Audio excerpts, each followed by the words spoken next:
I hope you are doing well. आज की इस क्लास में हम 2015 का IMAT पास पेपर का केमिस्ट्री सेक्शन शुरू करने जा रहे हैं। So we'll start with question 41. It says 0.75 gram of a hydrocarbon compound contains 0.60 gram of carbon. So आपके पास एक हाइड्रोकार्बन कंपाउंड है, एक ऑर्गेनिक कंपाउंड है, ठीक है। उसमें कार्बन का जो मास है वो 0.60 है, ओके। और ये जो ऑर्गेनिक कंपाउंड हमने लिया है, हाइड्रोकार्बन कंपाउंड लिया है, इसका खुद का मास, टोटल मास कितना है? 0.75 है। तो मतलब एक कंपाउंड है जिसका मास, गिवन मास हमें दिया गया जो मास है वो 0.75 ग्राम्स है, ठीक है। इसमें से अब हाइड्रोकार्बन कंपाउंड में मेनली कार्बन और हाइड्रोजन होगा, ठीक है। अब ये आपके पास टोटल कंपाउंड का मास है, इसमें से 0.60 ग्राम्स क्या है? कार्बन है। तो हाइड्रोजन कितना ग्राम्स होगा? 0.75 में से आप जब माइनस करोगे 0.60 को, तो आपके पास हाइड्रोजन का मास मिल जाएगा, ठीक है। क्या आंसर आएगा आपके पास? 0.15 ग्राम्स। तो ये आ गया हमारे पास हाइड्रोजन का मास। भाई कंपाउंड है जिसका टोटल मास 0.75 है, अगर उसमें कार्बन 0.60 ग्राम्स है तो बचा हुआ जो भी मास होगा वो हाइड्रोजन का होगा। तो 0.15 ग्राम हाइड्रोजन का हमारे पास यहाँ पे मास आ गया। नाउ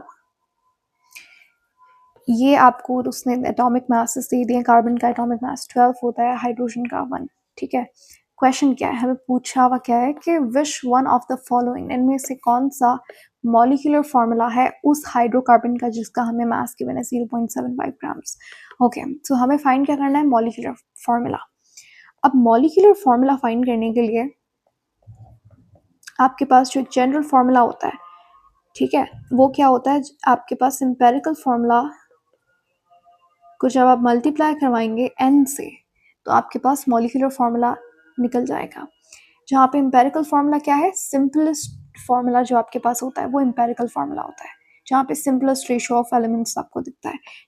और n क्या है? n basically molecular formula mass और एम्पेरिकल फॉर्मूला मास का रेशियो है n, ठीक है। अच्छा, मैं यहाँ पे जैसे एग्जाम्पल दूँ, ये क्वेश्चन को मैं अभी रखता है यहाँ पे, पहले कॉन्सेप्ट समझ लें, मॉलिक्यूलर फॉर्मूला एम्पेरिकल फॉर्मूला क्या होता है। यहाँ पे एक एग्जाम्पल से अच्छे से समझ आ जाएगा। आप हम ग्लूकोज की बात करते हैं। ग्लूकोज का फॉर्मूला क्या है? C6H12O6, ठीक है।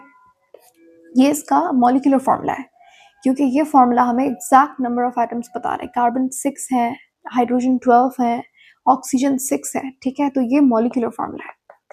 अब इसका जो सिंपलेस्ट रेशियो होगा वो इसका एम्पेरिकल फॉर्मूला होगा। इसमें क्या चीज़ कॉमन है? 6। तो ये इसका जो सिंपलेस्ट फॉर्म होगा वो ये हो जाएगा CH2O। ये क्या है? ये इसका एम्पेरिकल फॉर्मूला है, ठीक है। अच्छा, यहाँ पे n क्या होगा? n कैसे आप फाइंड करोगे? ज़ाहिर है एम्पेरिकल फॉर्मूला यहाँ पे मूव करता है तो ये n का फॉर्मूला बन जाता है। सो ये इसका जो मास है, मॉलिक्यूलर फॉर्मूला मास, उसको आप डिवाइड करोगे एम्पेरिकल फॉर्मूला मास से तो आपके पास n निकल जाएगा। मैं आपको डायरेक्ट बता दूं कैसे। यहाँ पे n क्या है? 6 है, ठीक है। आप खुद से भी निकाल के रीश्योर कर सकते हो। अच्छा, अब अगर फॉर एग्जांपल ऐसा समझ लेते हैं कि यहाँ पे एम्पेरिकल फॉर्मूला हमें गिवन है, मॉलिक्यूलर फॉर्मूला में गिवन नहीं है, n हमें पता है 6 है, तो एम्पेरिकल फॉर्मूला हमें फाइंड करना है, ठीक है। कैसे फाइंड करेंगे? एम्पेरिकल फॉर्मूला क्या है? CH2O, n क्या है? 6 है, मल्टीप्लाई करवाएं इसे, 2 6 4 be 12 6, तो ये आ गया आपके पास molecular formula. That's how you are supposed to find empirical and molecular formula.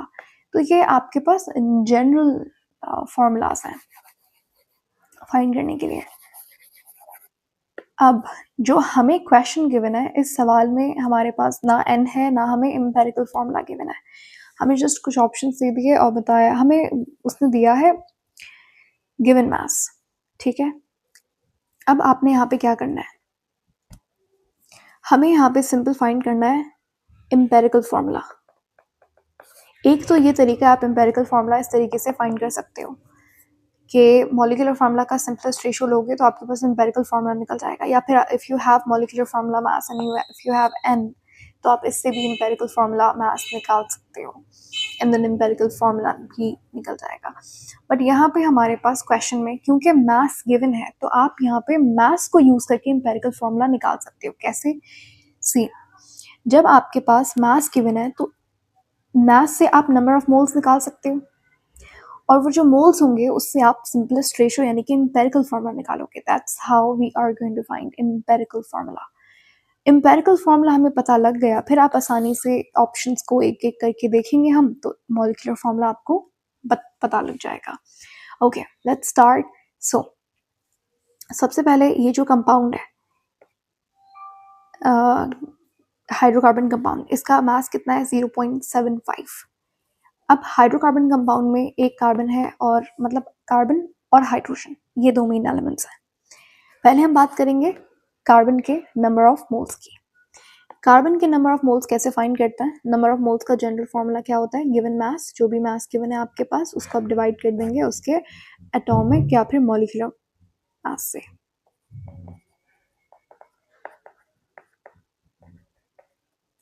Carbon का गिवन मास 0.60 है, और कार्बन का एटॉमिक मास क्या होता है? 12। इसको यहाँ पे हम डिवाइड करवाएंगे तो आपके पास आंसर कितना आ जाएगा? 0.05। तो 0.05 आपके पास मोल्स हैं कार्बन के इस कंपाउंड में जो हमें फाइंड करना है। ठीक है, अब बात करते हैं हाइड्रोजन की। हाइड्रोजन का गिवन मास 0.15 है, इसे हम डिवाइड करवाएंगे 1 से। ठीक है, तो आपके पास आंसर आ जाएगा 0.15। ये मोल्स हैं हाइड्रोजन के इस पर्टिकुलर कंपाउंड में। नाउ वी नो दैट कि जो कार्बन है इसके मोल्स कितना है? 0.05 है। हाइड्रोजन के मोल्स कितना है? 0.15। यहाँ पे हम क्या करते हैं, पॉइंट को 2 बार आगे अगर आप मूव करवाएं तो आपके पास वैल्यूज क्या हो जाएंगी? सिंपल हो जाएंगी, लेकिन दोनों साइड पे ऐसा ही करना होगा। तो ये हो जाएगा 5 रेशो, यहाँ पे 15 हो जाएगा। ठीक है, 5 है कार्बन के लिए और 15 है हाइड्रोजन के लिए। ठीक है, इसको सिंप्लीफाई करें तो 1:3 हो जाएगा। 5 into 1 is 5, 5 into 3 is 15। ठीक है, बहुत ही बेसिक हो गया। ओके, तो 1:3 आपके पास सिंपलेस्ट रेशो है कार्बन और हाइड्रोजन का, ये जो कंपाउंड हमें फाइंड करने के लिए दिया गया है। तो मतलब कार्बन 1 होगा और हाइड्रोजन कितना होगा? 3 होगा। ये जो भी कंपाउंड हमें फाइंड करना है उसका एम्पेरिकल फॉर्मूला हमें मिल गया। सी आप किस तरीके से मोल्स निकाल कर एम्पेरिकल फॉर्मूला फाइंड कर सकते हो, जैसे अभी हमने यहाँ पे किया।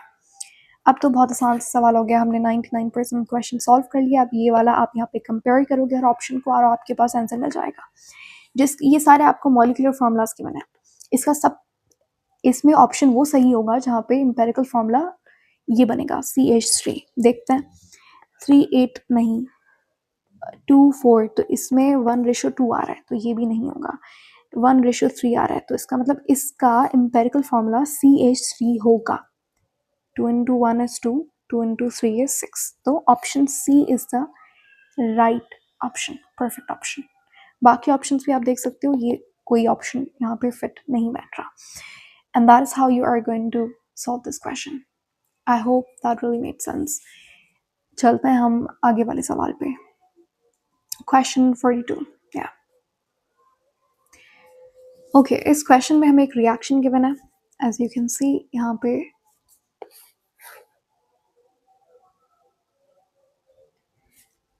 So ये है ब्रोमोप्रोपेन। ठीक है, ये है पोटेशियम हाइड्रोक्साइड और ये है प्रोपेनॉल। ठीक है, और ये पोटेशियम ब्रोमाइड है। हमें उसके बाद क्वेश्चन में दिया गया है मैसेज 24.6 ग्राम ऑफ 1 ब्रोमोप्रोपेन। अब 1 ब्रोमोप्रोपेन ये एक ऑर्गेनिक कंपाउंड को नाम देने का तरीका होता है। ठीक है, आप नॉमेनक्लेचर में पढ़ोगे, जब आप ऑर्गेनिक कंपाउंड्स को पढ़ोगे तो उसका हमें मास गिवन है 24.6 ग्राम्स, हमें ये वाला कंपाउंड गिवन है। कहता है कि 24.6 ग्राम ब्रोमोप्रोपेन अगर रिएक्ट कर रहा है एक्सेस पोटेशियम हाइड्रोक्साइड के साथ। देखो यहाँ पे वर्ड एक्सेस बड़ा इंपॉर्टेंट है। कैसे? मतलब 24.6 ग्राम ब्रोमोप्रोपेन एक्सेस पोटेशियम हाइड्रोक्साइड के साथ रिएक्ट कर रहा है और आपके पास 8 ग्राम प्रोपेनॉल, यानी कि इसका भी हमें मास गिवन है, कितना है? 8 ग्राम्स है। ये हमें बना के दे रहा है, ठीक है। उसके बाद उन्होंने हमें मॉलिक्यूलर फार्मूला दे दिया, इसका कितना है? 123 है। एटॉमिक मासेस दे दिया हाइड्रोजन का, कार्बन का और ऑक्सीजन का। बहुत अच्छी बात है। क्वेश्चन में हमें पूछा है कि बताइए इसका परसेंटेज यील्ड कितना बनेगा इस कंपाउंड का, ठीक है। मास हमें उसने दे दिया 8 ग्राम बन रहा है, लेकिन उसने पूछा परसेंटेज यील्ड कितना बनेगा। Now how do you find percentage yield? और दूसरी बात एक्सेस का क्या मतलब है यहाँ पे? देखो आपके पास एक रिएक्शन में जब एक से ज़्यादा रिएक्टेंट मिलकर कोई चीज़ बना रहा होता है, फॉर एग्जांपल हाइड्रोजन ऑक्सीजन के केस में दोनों मिलकर H2O बना रहे हैं। मैंने बैलेंस नहीं किया बट चलो ये हो गया बैलेंस, ठीक है। अब इस रिएक्शन में आपके पास एक ऐसा रिएक्टेंट है जो कि रिएक्शन को लिमिट कर रहा है, ठीक है। उस रिएक्टेंट को आप लिमिटिंग रिएक्टेंट कहते हो। और जो दूसरा वाला रिएक्टेंट होता है वो अगर एक्सेस में भी हो, ज़्यादा क्वांटिटी में भी हो, तो भी रिएक्शन प्रोसीड नहीं करेगा until and unless you have enough limiting reactant। सो ये लिमिटिंग रिएक्टेंट वाले टॉपिक में आप ये बात अच्छे से पढ़ते हो, ठीक है। तो एक्सेस का मतलब यहाँ पे ये है। चलो आगे हम परसेंटेज यील्ड को पहले देखते हैं एंड फिर मैं बताऊंगी यहाँ पे एक्सेस आपको किस तरीके से हेल्प कर रहा है इस क्वेश्चन में। सो परसेंटेज यील्ड कैसे फाइंड करता है? आपने यहाँ पे परसेंटेज यील्ड, अगर आपको किसी भी कंपाउंड की फाइंड करनी है, हमें इस कंपाउंड की फाइंड करनी है, तो आप क्या करोगे? यहाँ पे जो प्रैक्टिकल यील्ड है, प्रैक्टिकल यील्ड यानी कि एक्सपेरिमेंटल यील्ड भी आप इसे बोल सकते हो, यानी कि इन रियलिटी जितना आपको मास मिल रहा है वो प्रैक्टिकल यील्ड है कि असल में कितना मास यहाँ पे, असल में कितना कंपाउंड बन रहा है, रियलिटी में क्या हो रहा है, ठीक है। तो ये जो हमें मास गिवन है 8 ग्राम्स, तो ये प्रैक्टिकल यील्ड है।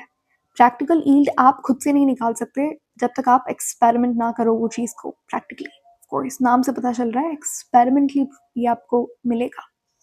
जो आप पेपर पेन पे स्टोइकियोमेट्री के रिएक्शंस करते हो, उससे जो कंपाउंड का मास निकालते हो, वो सिर्फ पेपर पे ही एलिजिबल है, क्योंकि वो मास रियलिटी में उससे कम बनेगा हमेशा। और इसके बहुत सारे रीजंस हैं। कुछ साइड रिएक्शन हो रहा है या फिर कहीं पे क्रिस्टलाइजेशन हो गई, तो उसकी वजह से कुछ ना कुछ मास हमेशा लॉस होता है प्रोडक्ट का। कभी भी 100% रिएक्टेंट 100% प्रोडक्ट नहीं बनाते। सो वो वाला जो मास है जो आप खुद निकाल रहे हो स्टोइकियोमेट्रिक कैलकुलेशंस को इस्तेमाल करके, वो कहलाता है थ्योरेटिकल यील्ड, ठीक है। इसको आप इन दोनों का रेशियो आप लोगे 100 से मल्टीप्लाई करोगे, जैसे परसेंटेज निकालते हैं वैसा ही फॉर्मूला है, ठीक है। परसेंटेज आप कैसे निकालते हो? ऑब्टेन, जो आपको असल में मिलता है वो ऊपर आता है, और जो टोटल जिस मतलब जो पूरा प्रोडक्ट जिसकी हमें उम्मीद थी कि इतना आएगा, तो वो टोटल मास जो होता है बेसिकली वो थ्योरेटिकल यील्ड हो गई आपकी। मल्टीप्लाई कर देंगे 100 से, that's how you are going to find your percentage yield. Okay, अब यहाँ पे प्रैक्टिकल हम यील्ड हमें गिवन है कितनी है? 8 ग्राम्स। थ्योरेटिकल यील्ड क्या गिवन है? नहीं गिवन, ये आपको फाइंड करनी है। आसानी से आप निकाल सकते हो स्टोइकियोमेट्री को इस्तेमाल करके। मल्टीप्लाई कर देंगे 100 से, तो पहले हम थ्योरेटिकल यील्ड यहाँ पे निकाल देते हैं। यहाँ पे आप उसकी वैल्यू पुट करोगे and then you are going to get your percentage yield जो आपको मिल जाएगी। दैट्स इट, आसान सा सवाल है, ठीक है। अब थ्योरेटिकल यील्ड कैसे फाइंड करेंगे? देखो सिंपल सी बात है, हमें ये वाला क्वेश्चन यहाँ पे गिवन है, इस रिएक्शन को लोगे आप, और थ्योरेटिकल यील्ड फाइंड करने के बहुत सारे तरीके हैं। आप मास को यूज़ करके, मोल्स को यूज़ करके, वॉल्यूम को यूज़ करके, जो भी गिवन है क्वेश्चन में उसको इस्तेमाल करके थ्योरेटिकल यील्ड निकाल सकते हो। ओके, पहले आपके पास, मैं ये रिएक्शन यहाँ पे कॉपी कर रही हूँ, just a second. Okay, so first step क्या होता है? आपने according to the balanced equation, पहले देखो ये इक्वेशन बैलेंस्ड है, मुझे बैलेंस लग रही है, तो मैं यहाँ पे स्टार्ट कर रही हूँ। सो फर्स्ट स्टेप क्या है कि according to the balanced equation आपने जो जो चीज़ आपको चाहिए, आप एक रिएक्टेंट लोगे और जिसका आपने मास फाइंड करना है। यहाँ पे हमारे लिए जो इम्पोर्टेंट कंपाउंड है वो इसका हमें मास फाइंड करना है, ये, और रिएक्टेंट लोगे। मैम रिएक्टेंट कौन सा लें, ये वाला कि ये वाला, दिस और दिस। तो reactant, here comes the importance of the word excess. देखो अब बेसिकली आपने क्या करना होता है, अपने कंपैरिजन करना होता है, क्रॉस मल्टीप्लाई करवाना होता है, आपको थ्योरेटिकल यील्ड मिल जाएगी, इसका मास मिल जाएगा आपको। ठीक है, सवाल ये है कि किससे कंपेयर करें इसका, यहाँ पे ये लें या ये लें। तो जब आपको क्वेश्चन में मेंशन्ड नहीं है तो आपको हमेशा उस रिएक्टेंट का मास लेना होता है जो कि लिमिटिंग रिएक्टेंट होता है, क्योंकि वो वाले रिएक्टेंट का मास डिसाइड करता है प्रोडक्ट कितना बनेगा। ठीक है, जो एक्सेस में होता है वो नॉन लिमिटिंग होता है। तो इसका मतलब यहाँ पे एक्सेस में हमें उसने बता दिया पोटेशियम हाइड्रोक्साइड एक्सेस में है, तो मतलब आप इसका मास नहीं लोगे, आप इसका मास लोगे। ठीक है, क्योंकि ये लिमिटिंग रिएक्टेंट है, इसीलिए मैंने इसका मास लिया। ऐसा नहीं कि अच्छा आपकी मर्जी है, आप दिल कर रहे तो ये वाला मास ले लें, नहीं। उसने बोला एक्सेस में पोटेशियम हाइड्रोक्साइड है, जो जो नॉन एक्सेस होगा तो वो लिमिटिंग रिएक्टेंट होगा। ठीक है, अब आप क्या करोगे, according to the balanced equation इसका आपने मास लेना है। इसका मास हमें निकालना पड़ेगा, बहुत आसान है, आप निकाल सकते हो, लेकिन क्वेश्चन वाले इतने अच्छे थे, उन्होंने आपको मॉलिक्यूलर मास यहाँ पे दे दिया 123 है।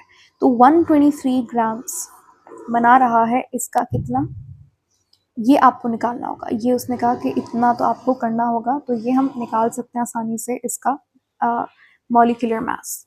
कार्बन 3, तो एक कार्बन का 12 होता है मास। ठीक है, 7 हाइड्रोजन है, ऑक्सीजन आ गया 16 और ये आ गया हाइड्रोजन। इनको आप ऐड करोगे, आपके पास ये कंपाउंड का प्रोपेनॉल का आपके पास मॉलिक्यूलर मास आ जाएगा। आई होप आपका आंसर 60 आया हो। तो ये आपके पास क्या है, 60 आपके पास क्या आ गया, मॉलिक्यूलर मास आ गया प्रोपेनॉल का। अब according to the balanced equation हो गया। सेकंड आपके पास होता है अकॉर्डिंग टू द क्वेश्चन, जो डेटा गिवन है वो आप यहाँ पे पुट करोगे।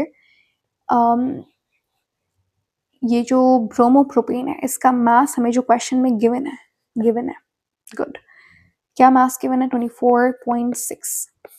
हमें फाइंड करना है इसका मास, वही हमारी थ्योरेटिकल यील्ड होगी। यहाँ पे आप x रखोगे, क्रॉस मल्टीप्लाई करवाओगे यहाँ पे, तो 123x हो गया। 60 को आप मल्टीप्लाई करवाओगे 24.6 से। अब देखो ये 0 है, ये पॉइंट है, पॉइंट को मैं यहाँ ले गई, तो 246 इंटू 6। ठीक है, 246 को आप मल्टीप्लाई करवाएंगे किससे, 6 से, तो 1476 आंसर आएगा। ये 123 यहाँ मल्टीप्लाई कर रहा है, वहां जाके डिवाइड करेगा, तो आपके पास आंसर कितना आ जाएगा 12। इसका मतलब 12 ग्राम्स जो है वो प्रोपेनॉल का थियोरेटिकल यील्ड है। यू सी द डिफरेंस, यहाँ पे जो प्रैक्टिकल यील्ड था वो 8 ग्राम्स था, हमने जो निकाला है कैलकुलेशंस करके वो 12 है। मतलब रियलिटी में हमें लगा कि 12 ग्राम्स बनेगा, बट कुछ रीजंस की वजह से मास एक्चुअल में कितना बना, 8 ग्राम्स बना। इसको आप सिंप्लीफाई करोगे, आपके पास परसेंटेज यील्ड आ जाएगी। तो इसका सही जवाब क्या होगा, 66.66%, जो कि 66.7% बनेगा।